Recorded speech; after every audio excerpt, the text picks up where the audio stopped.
I went down to Cottondale to get a job in the cotton mills. I wanted to see for myself if the gruesome stories of the little children working in the mills were true. I applied for a job, but the manager told me he had nothing for me unless I had a family that would work also. I told the manager I was going to move my family to Cottondale, but I had come on ahead to see what chances there were for getting work. "Have you children?" he asked. "Yes, there are 6 of us." "Fine," he said. He was so enthusiastic that he went with me to find a house to rent. "Here's a house that will do plenty," said he. The house he brought me to was a sort of 2-story plank shanty. The windows were broken and the door sagged open. Its latch was broken. It had 1 room downstairs and an unfinished loft upstairs. Through the cracks in the roof, the rain had come in and rotted the flooring. I took the house, promising to send for my family by the end of the month when they could get their things wound up on the farm. I was given work in the factory, and there I saw the children, little children, working. The most heart-rending spectacle in all my life. Little girls and boys, barefooted, walked up and down between endless rows of spindles, reaching thin little hands into the machinery to repair snapped threads. They crawled under machinery to oil it. They replaced spindles all day long, night through. Tiny babies of 6 years old with faces of 60 did an 8-hour shift for 10 cents a day. If they fell asleep, cold water was dashed in their faces, and the voice of the manager yelled above the ceaseless racket and whirl of the machines. Toddling chaps of 4 years old were brought to the mills to help the older sister or brother of 10 years, but their labor was not paid. The machines, built in the north, were built low for the hands of little children.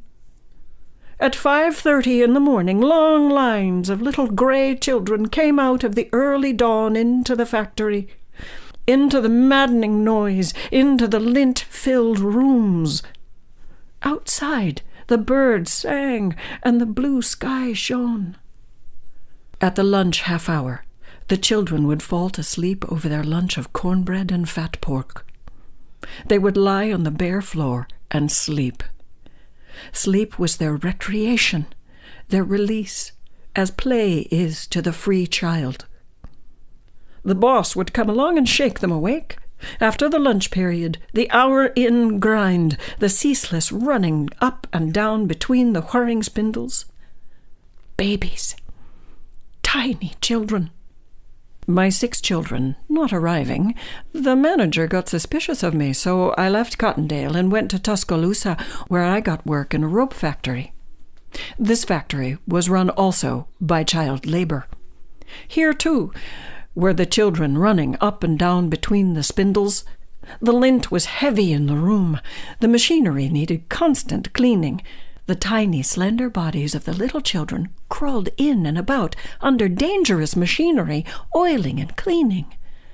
Often their hands were crushed. A finger was snapped off. In the morning, I went off shift with the little children. They stumbled out of the heated atmosphere of the mill, shaking with cold as they came outside. They passed on their way home the long gray line of little children with their dinner pails coming in for the day's shift. And who is responsible for this appalling child slavery? Everyone. Alabama passed a child labor law endeavoring to some extent to protect its children, and northern capitalists from Massachusetts and Rhode Island defeated the law. Whenever a southern state attempts reform, the mill owners, who are for the most part northerners, threaten to close the mills. They reach legislatures. They send lobbies to work against child labor reform, and money. Northern money, for the most part, secures the nullification of reform laws through control of the courts. The child labor reports of the period in which I made this study put the number of children under 14 years of age working in the mills as fully 25% of the workers, working for a pittance for 8, 9, 10 hours a day, a night. and mill owners declare dividends ranging from 50% to 90%. I declare that their little lives are woven into the cotton goods they weave, that in the thread with which we sew our babies' clothes, the pure white confirmation dresses of our girls, our wedding gowns and dancing frocks, in that thread are twisted the tears and heartache of little children. From the South, burdened with the terrible things I had seen, I came to New York and held several meetings to make known conditions as I had found them. I met the opposition of the press and of capital. For a long time after my Southern experience, I could scarcely eat. Not alone my clothes, but my food, too, at times seemed bought with the price of the toil of children. And the little mill child is crucified between the two thieves of its childhood, capital and ignorance.